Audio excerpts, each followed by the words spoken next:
Hi, Hey, I'm Julia, and I'm Amanda, and this is Much Needed Advice. a podcast for people who want to know what to do.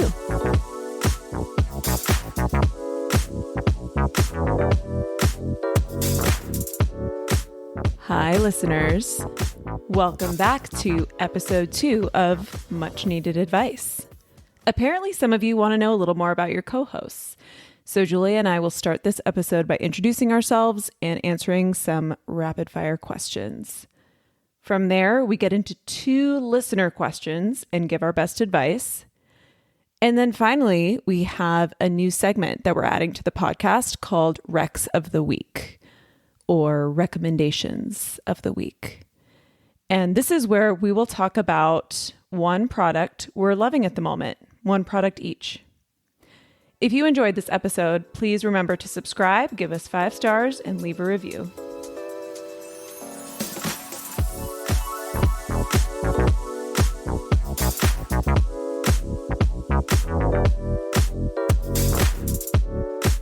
I am Julia. I'm 31.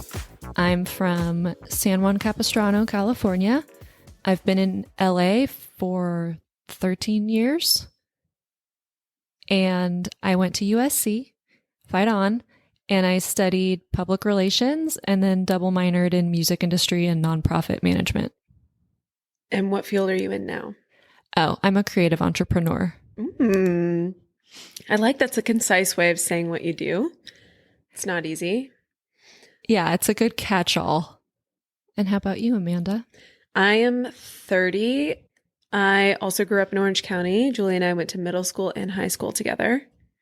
And then we both went to USC together and were roommates freshman year of college. And I did a double major. My first major was philosophy, politics, and law. It was USC's pre-law major. And then I did a major in English literature and creative writing. And believe it or not, I am employed today. Very employed. That's one piece of advice, is to just study what you love and don't worry, you'll get a good job. I am in strategy consulting. Right now, I'm an in-house strategy consultant for one of the biggest privately owned companies in the country. And my focus is on corporate social responsibility initiatives. All right, now we've got some rapid fire questions. Okay. Question number 1. Julia, what's one habit you'll never quit? Caffeine. You took mine.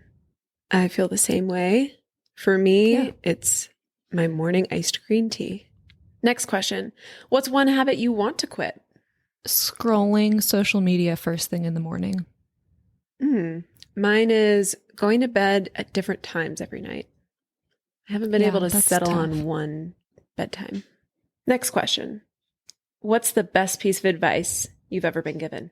I grew up on the phrase fake it till you make it, which has taken me really far in life.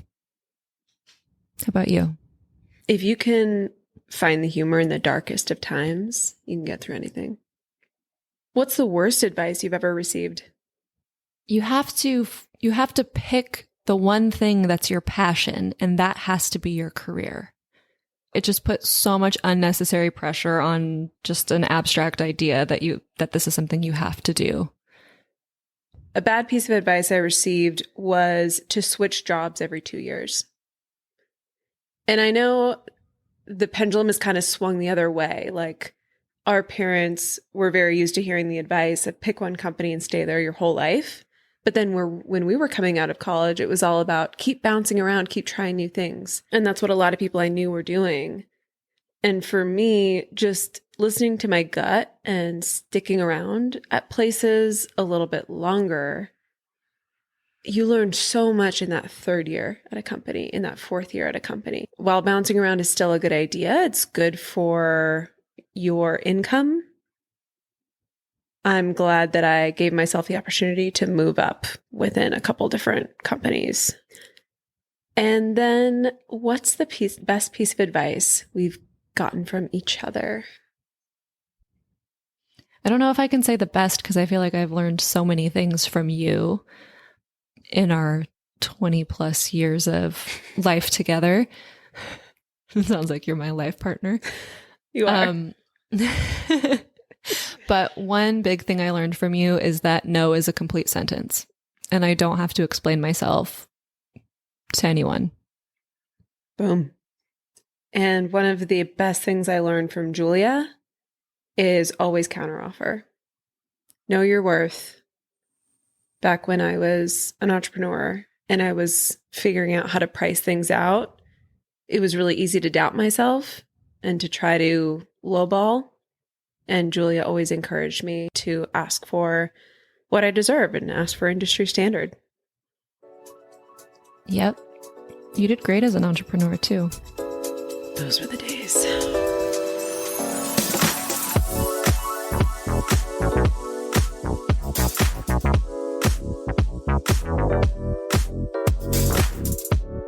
So we have a question from Jenica. Dear MNA, I've been feeling off, not like myself, kind of lethargic, but also anxious. I want to start feeling better. What do I do? Lethargic and anxious is a dangerous combination. It's such a shitty combo. Your body can give you clues to tell you that something is going on emotionally, that you're having feelings. It's like your body takes the brunt of it before it hits your brain, and you have to retroactively figure out what happened and how you're feeling about what happened. And there's not always something specific. Sometimes there's, your relationship's not going well, or you're in a fight with your friend, or you're just really not feeling like your career is going anywhere. And then you might have these this funk, but sometimes it's just there and there's no apparent reason other than life can be hard. Sometimes it's just happening because you're not fulfilling your basic needs. Like, are you drinking water? Didn't you say that you start the day by drinking a whole glass of water before your first cup of coffee? I think that's a great hack. Yes, I really try to do that. And the ways I even optimize the hack are by using a cup with a straw, because I drink faster out of a straw. And yes. I've kind of gamified it, or there's a reward at the end, the coffee. So it makes me drink the water because I get something out of it other than a functioning body and brain. Guys, if you struggle to drink water like we do, the Simple Modern cup keeps water ice cold, and it's so much more fun to drink out of a straw, and you can pick any color that you want for the cup to be. And Amanda, I know that exercise is a really important part of your routine and your life. Oh my God. So the thing about exercise and some of these other good habits is consistency helps a lot. Exercise is one of those things that you're probably tempted to stop when you start feeling good, kind of like therapy. Mm-hmm. But that's when you need to keep at it the most, because it builds. Each time you go work out builds on the next time. It reinforces that good feeling that you get afterwards, that burst of endorphins, how good you feel in your body because you look good, you feel confident, you feel strong, and you feel proud of yourself. So I'm a big fan of, and the way I get myself to exercise almost every day, and what was really hard during the pandemic, but thankfully is over now, is having a gym membership, but not just any gym membership, a membership to a gym I'm really excited about going to. And I invest some money into it. I take money away from other things in order to have a nice gym to go to. And I get enticed by the nice steam room and the eucalyptus towels. But in the meantime, I'm showing up for myself and for my health and for my body and getting in a workout. Exercise is helpful when you're feeling this stuck, lethargic feeling for a number of reasons. One, you're getting out of your head and into your body. And the main thing we want to do is get out of our head. Two, you're getting endorphins, and endorphins make you happy, and happy people don't just kill their husbands. Three, you're doing something productive. You're accomplishing something. So there's so many different ways that getting out and moving your body can be positive reinforcement when you're not feeling well. The way you're feeling can also be a sign of burnout. Mm-hmm. For me, it can help to get out of town for the weekend or explore a new part of the city. Just kind of change my surroundings. So when I was feeling severe burnout in my life, two things got me out of it. Number one, I volunteered, and getting my head out of my own situation and focusing on other people helped me so much. See what other people were going through, their struggles, their pain, and focus on them for a little while, because sometimes you might just be a little too in your head. And beyond focusing on their problems, you're helping them. So you're being productive in a really meaningful way where you exactly the impact of your existence is being felt. Because sometimes it can feel like you're just floating around and it wouldn't matter if you were there or not. That's really dark, but it's exactly right. Yeah. And that is what can give you that icky, depressed feeling. It also reminds you of just how to be a compassionate person. And it reminds you that other people in the world are compassionate and are there to take care of you too. It makes you feel like we're all in this together. Mm-hmm. The other thing that I did is I totally changed everything in my life. Like I changed the scenery permanently. I left my apartment. I got rid of my car. I left LA for a little bit. I quit my job, even though I didn't have a plan for what to do next. All I knew is I couldn't continue waking up not feeling right, not feeling happy. A blank slate means you can fill it with anything you want. And the possibilities really opened up to my mind and got me excited about life again. I think another part of burnout or another part of feeling like this is it's signifying to you that your life is out of balance. Maybe you're just doing all work and never playing, because play is really important. Having fun, laughing, making something with your hands, going to a comedy show. I think those things can really easily fall away when we get focused on a career path.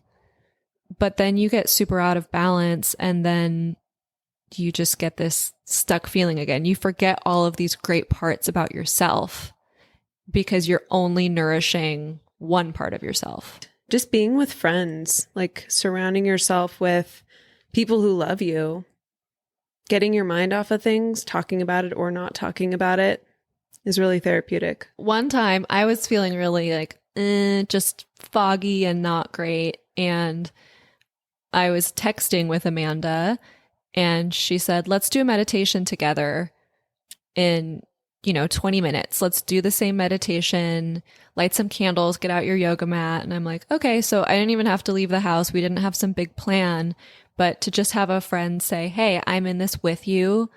And it's so grounding to do things like that. And it can be hard to come up with that on your own when you're in that space. It's just great to have that kind of friend who knows the things that can pull you out of that state. Yes. And can initiate them when you're not in the space to do so. That 20-minute meditation, by the way, we should tell them which one it was. It was on Insight Timer, which is our favorite meditation app. And who was the speaker? Oh, the Elizabeth Gilbert one? Yeah, and we love Insight Timer. It's free. I think it has 10,000 free meditations. And you can search, it has a meditation for everything. Along a similar line, a way that Amanda really showed up for me another time when I was going through a period of grief is she said, hey, I booked us an art class. These are the details. It's like art therapy for grief class. Just meet me here. It's paid for. And that was so nice. I'm going to cry. Aww. It was so nice to have somebody show up in that way. And that's why friends are so important, because they know you and they know what you need. And who knew I would be the one that the teacher would be most concerned about during that class? Oh my God, it was so funny. Amanda's art ended up being really cool looking. It was like shapes in primary colors, and something about that was like an SOS to the art teacher. Triggered the teacher. She was like, I walked out of that class with a number of an EMDR therapist, and Julia got off scot-free. Yeah, she was like, "Are you okay? I'm looking at your art, and there's other resources that we have. You can here's a brochure of our other classes." Meanwhile, Amanda was totally fine. I was the one going through something. I wonder where she got that from. I wish we could find her again, because nothing about what you did. It's like you painted all black and wrote like, "I hate myself" on it. It was like a white canvas with some primary colored shapes. Yeah, it's not like I, was painting with my own blood or something really morbid. At least, yeah, I feel like at the end of the day, what I did most was provide some comic relief for Julia watching me get called out so hard by the art teacher. It's just about holding space for your friend, whatever that means for you and for your friend, whether that's sitting there to listen or whether that's being the person to go, "Come on, we're doing this. I booked it." Right, because sometimes in that moment, you just know the other person doesn't want to sit and talk about it because their mind has probably been spinning on it for hours and hours and hours. So sometimes that activity helps. And then a very important point we want to make is if these things aren't helping you or you feel like you need professional help, talk to your doctor. For me, my GP prescribed me antidepressants, a low dose, and it helped me so much. It's just easier to spring out of bed in the morning. So, Jenica, to recap our advice for when you're feeling lethargic and anxious and generally off. 1, make sure your biological needs are being met. Are you sleeping? Are you eating? Are you drinking enough water? Have you tried exercise? 2, maybe you're burnt out and need a change of scenery. So try going somewhere new, exploring a new part of your city, taking a weekend trip, and then seek professional help when you need it. There's nothing wrong with doing that. It's the best thing you can do for yourself. Lest you forget, we're not doctors.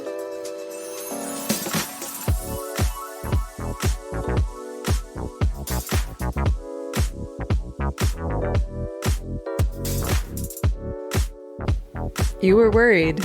I knew you were worried, folks. That it was just going to be one question per episode. But for some reason, we heard that people wanted more advice in this podcast. I don't know where they got that idea from. I don't know where they read that this was an advice podcast. Really presumptuous. Yeah, but look, we're here to serve the people, so.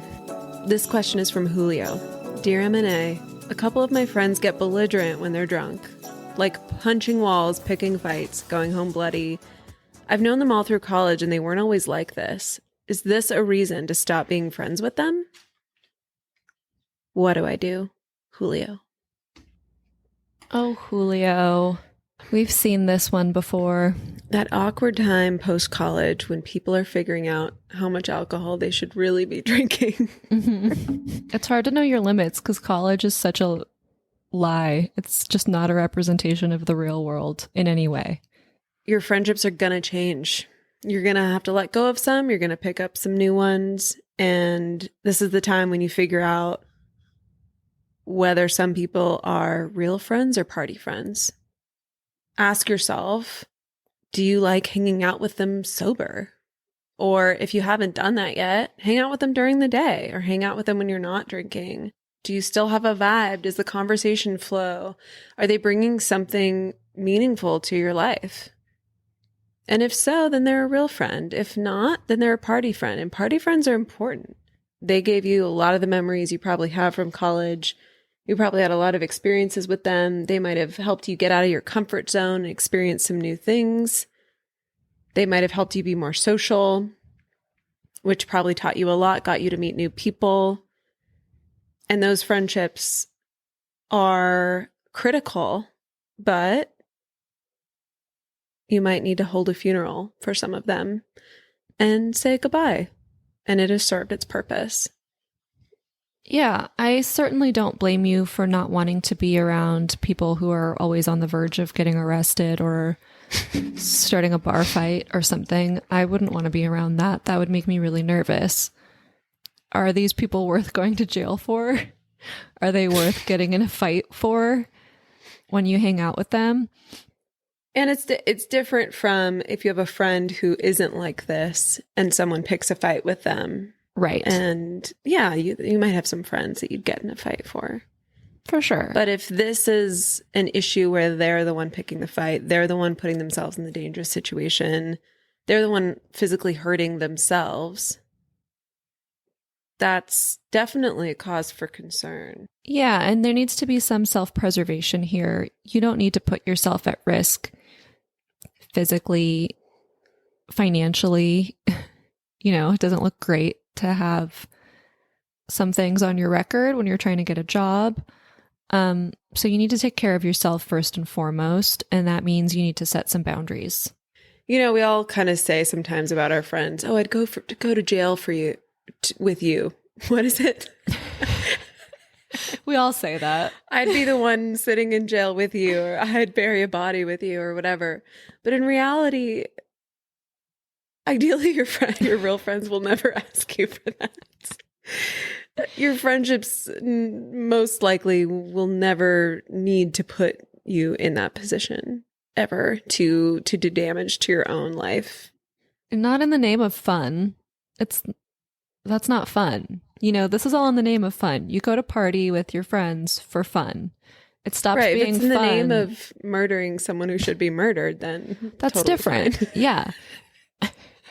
Yeah, we're talking about if you're going out to just hang out with your friends and have fun and unwind, you don't want to be super anxious that some shit's going to go down because your friends get out of control. That's just not fun, and it's no longer serving you. So how would you set boundaries, Julia?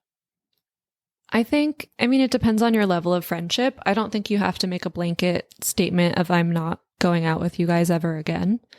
But you can kind of sit this one out, sit that one out, and let it fade. Yeah, or go to the birthday dinner, but don't go out to the club afterwards with them. Right. And if they ask why, just be like, y'all are nuts. Yeah, listen, you don't have to tiptoe around this. Like, I think you can be honest and say that it's just not your vibe. And that brings us to another point, which is you may or may not be concerned about your friend. You know, if this is someone that you've been through a lot with, had good times with, you might be concerned about them right now. And I think it's very telling what they say when you ask them. Call them the next day, check up on them and see where their head's at. Are they really committed to this lifestyle right now? If you get the feeling that your friend isn't loving how they feel the next day, you can be the one to suggest other things to do that are fun that don't necessarily revolve around binge drinking. What's weird about college is it makes some people think that behavior is normal. Yeah. Right? And you can kind of stand for the new normal that you are enjoying and that exists for most people post-college, and kind of help them calibrate to where you're at now in life and see if that might, then they can think about, oh, would that lifestyle work for me a little bit better than my current one is? And we also knew plenty of people who were really struggling after college and recognized that they had a problem with alcohol. They might be on that journey to discovering that, and you can be there. If you want to be there to support them through it, you can be. You can't do it for them. You can't solve the problem for them. You can't lead them to water. What's the phrase? You can lead a horse to water, but you can't make it drink. You can't make it not drink anymore. That's the phrase, right? There you go. Yeah. You can lead a horse to water, but you can't make it not drink anymore. Yeah, you can say like, hey man, if they're waking up the next day just feeling like hell and feeling guilty and all those horrible things we've all done at one point or another when we've acted stupid the night before. But if they're having that like all the time, you can say, hey man, I'm here anytime. Like if you want to, this might seem like something that's not working for you. Like, do you want to talk about it? I'm here to support, whatever. I just want you to have a life that you're enjoying. I would also say for Julio, this is a good opportunity for him to take a step back and make some new friends. Mm-hmm. Invite your coworker to a Kings game or to play basketball with you before work, because it sounds like the way you have fun is changing. So find people that like to have fun the way you like to have fun these days. I think that covers it. Let's move on to our advice recap. Number 1, figure out whether these people are real friends or party friends. Do you actually like hanging out with them sober?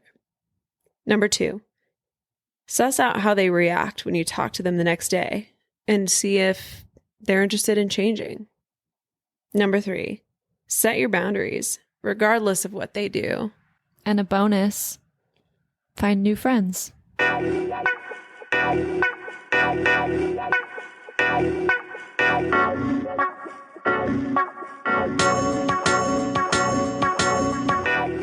What is your rec of the week? My rec of the week is Ulla Henriksen's vitamin C serum. Vitamin C I've found to be the best part of my skincare routine and also just part of being healthy. It boosts my immune system when I ingest it. My skin starts looking amazing and it kind of defends against everything you don't want in your body. So it's great ingested. It's great as a topical. I like this specific brand a lot because it feels so good on my skin. It just super lightweight. It absorbs right away. It makes my skin like really bouncy and tight, which makes it a really good canvas for makeup in the morning. It also just feels amazing at night. It cools everything down on my face, cools down the redness, and brightens up my skin, gets rid of those sunspots, like all the sun damage that I go through during the day, and I'm fair-skinned.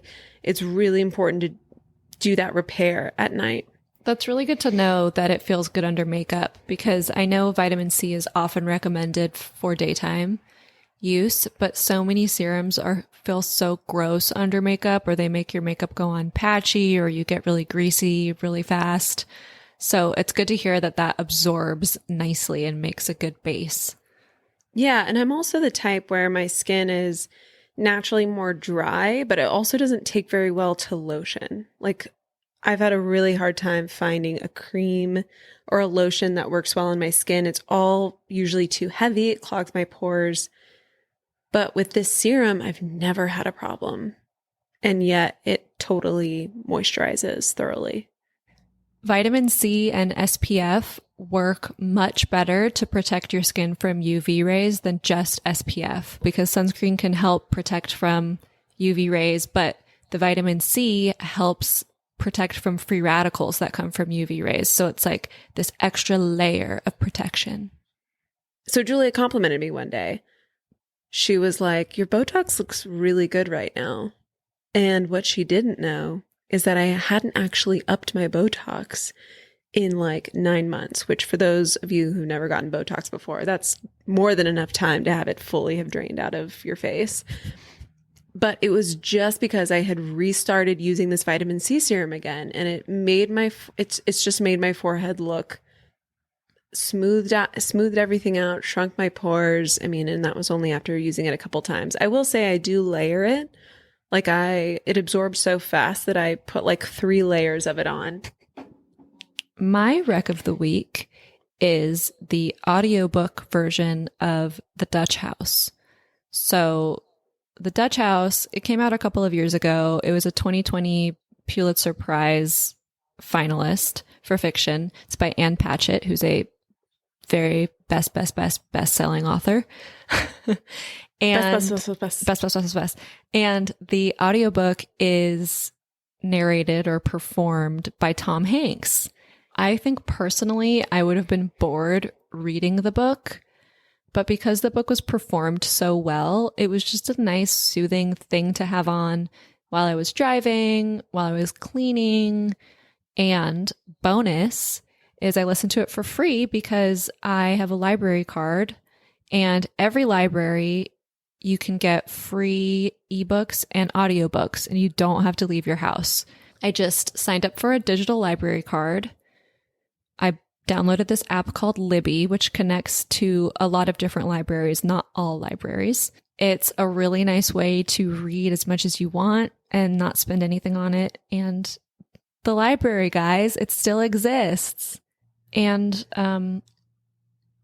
I have ADHD, so there are tons of books I've bought and never read or read a few pages of, and I wasn't into it. So what's nice is there's no loss there. There's no stakes, and every single book if you're in the audiobooks, has a 5-minute sample so you can hear what the narrator sounds like, because that's a big one for me. Very important. So that's what we think you should do. What do you think? Rate, review, and subscribe wherever you get your podcasts. Do you need advice? DM us on Instagram at much.needed.advice or email us at muchneededadvicepod@gmail.com. Bye. How do we become one voice?